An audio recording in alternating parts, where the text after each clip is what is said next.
ముఖ్యమంత్రి గారి ప్రసంగాన్ని విన్నాం. ఈరోజు ఒక చారిత్రాత్మక ఘట్టం. రాష్ట్ర వ్యాప్తంగా ఈ రోజున 47 ఎంఎస్ఎంఈ పార్కులకి శంకుస్థాపనలో ప్రారంభోత్సవం చేయడం ఈ చరిత్ర. ఈ రోజు నుంచే పెట్టుబడికి ఒక వారోత్సవం మొదలైంది. రేపు 14-15 తేదీలో మన విశాఖ నగరంలో ఆంధ్ర యూనివర్సిటీ గ్రౌండ్స్లో సుమారుగా 9.8 లక్షల కోట్ల పెట్టుబడులకి సంతకాలు చేసుకోబోతున్నాం. అదేవిధంగా కొన్ని లక్షల కోట్లకి ప్రారంభోత్సవాలు శంకుస్థాపన చేసుకోబోతున్నాం. దీని లక్ష్యం 7.8 లక్షల ఉద్యోగాలు కల్పించడానికి చర్యలు తీసుకుంటున్నాం. మేము ఎన్నికల్లో 20 లక్షల ఉద్యోగాలు కల్పిస్తామని చెప్పడం జరిగింది. అందులో భాగంగా ఇప్పటికీ 10 లక్షల ఉద్యోగాలకు అవకాశాలు కల్పించడం జరిగింది. రేపు జరిగే దాని ద్వారా మరింతగా మనం ఆ లక్ష్యాన్ని చేరేదానికి ముందుకెళ్తున్నాం. ఈరోజు ఒక్కసారి చూసుకుంటే విశాఖ నగరంలో వచ్చినటువంటి పెట్టుబడులు చూసుకుంటే సుమారుగా 7,800 కోట్ల పైచిలకు మనం పెట్టుబడికి వస్తున్నాం. ప్రతిష్టాత్మకమైన సంస్థలు గూగుల్ సంస్థ, టీసీఎస్, అదేవిధంగా కాగ్నిజెంట్, ఏఎన్ఎస్ఆర్ ఇలాంటి సంస్థలు, అదేవిధంగా రహేజా, సాత్వా కంపెనీలు ఇవన్నీ కూడా మన విశాఖ నగరంలో పెట్టుబడులు రావడం చాలా సంతోషదాయకం.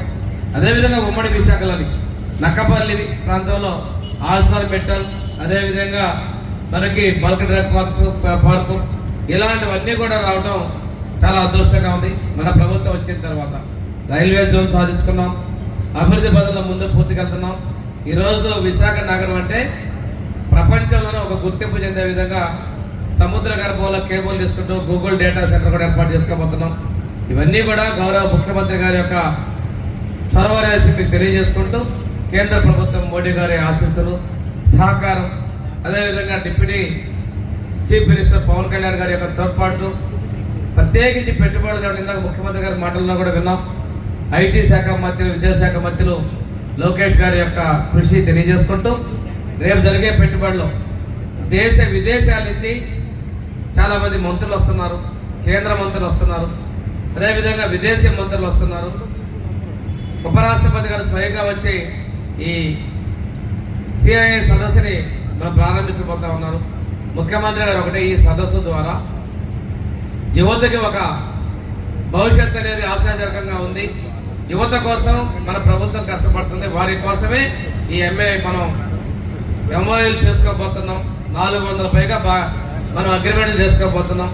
వీటన్నిటి లక్ష్యం భవిష్యత్తు కోసం, యువత కోసం, అదేవిధంగా మనకు యొక్క ఆర్థిక ఉన్నతి కోసం, ఈ రాష్ట్ర అభివృద్ధి కోసం మన ప్రభుత్వం కృషి చేస్తుందని తెలియజేసుకుంటూ మీ దీనికి పారిశ్రామికవేత్తలు అందరూ కూడా ముందుకు రావాలని చెప్పేసి ప్రభుత్వం కూడా స్పీడ్ ఆఫ్ బిజినెస్ త్వరగా వాళ్ళకి ఎటువంటి రాయితీలు కావాలన్నా, అనుమతులు కావాలన్నా ఎక్కడ ఆలస్యం లేకుండా స్పీడ్ ఆఫ్ బిజినెస్ ద్వారా ముందుకు వెళ్తుంది. దీనికి మరింత మంది పారిశ్రామికవేత్తలు రావాలి.